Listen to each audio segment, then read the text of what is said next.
When your publicist emailed me, talking about dating during COVID-19 is a perfect topic because we're all stuck here. Yes. And I think that single people are probably suffering the most out of all this. What kind of things are your clients reporting to you? Yeah. Well, I think we all, when we're single, it's really easy to feel lonely, isolated already, and then add the quarantine to the whole thing. And it's really difficult for some people. What I do as an intimacy expert is I invite people to have that intimate relationship with themselves first. So instead of looking for feeling better by having that outside connection, attention, approval, like pour that care, that support, that acknowledgement, that validation into yourself anyways, into like little you inside of your heart. So my clients and customers and community are already used to me talking about, having your own back, soothing yourself anyways, having that conversation on the inside with yourself. And so when it comes to dating now, a lot of them are saying things like, it's so uncertain. And I'm like, when was it not uncertain? Like I know, but it's really in our face. And so the beauty, one of the gifts of COVID-19 is everything that we were pretending was fine. We can't run from it anymore. Whatever was unsustainable, we can't run from that anymore. We were pretending, we were doing fine. No, now it's really in our face. So the good news is, let's dive in. Let's sit in the fire. Let's really do our inner work to find that peace, that safety, that security, that approval on the inside. And so we don't date, because we can still online date. We can still have Zoom dates. We can still have Skype dates. Let's not do it from empty, needy, desperate. Am I enough? Let's do the inner work first, so that when we reach out, we're coming from the overflow, from I'm enough, I'm home, I'm worthy, I belong. And it would be really lovely to connect with someone else during this uncertain time. And maybe because sex is taken off the table right away with this time, maybe we ask more meaningful questions than usual.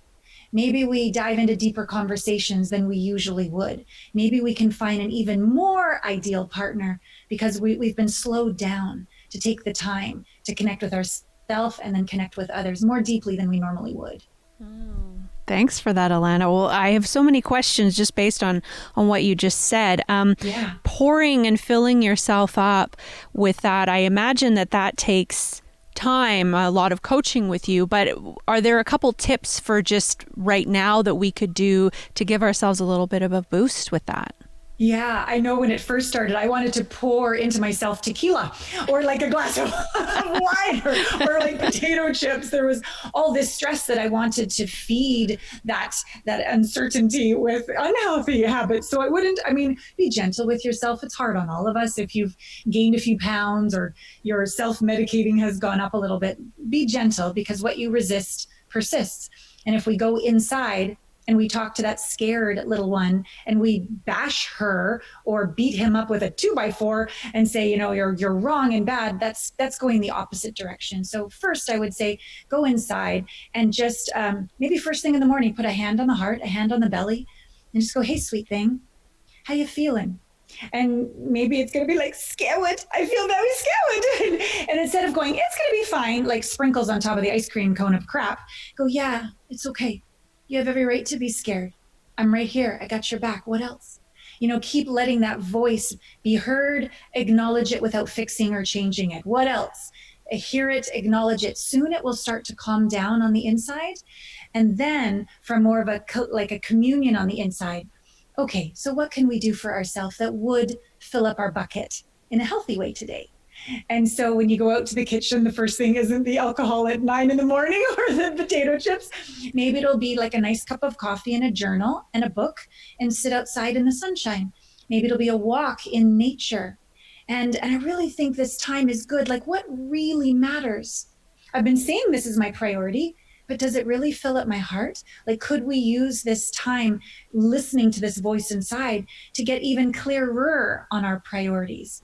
Or maybe let things go that we thought were important, but now that everything is so intense, does it really matter anymore if I keep up with the Joneses? Am I really going for success, just for competition with others? Or is it really the deep fulfillment that I'm taking actions for every day. These are wonderful, healthier ways to be in communication with your heart, your soul, even your wobbly parts, with a journal, with walking, with meditation.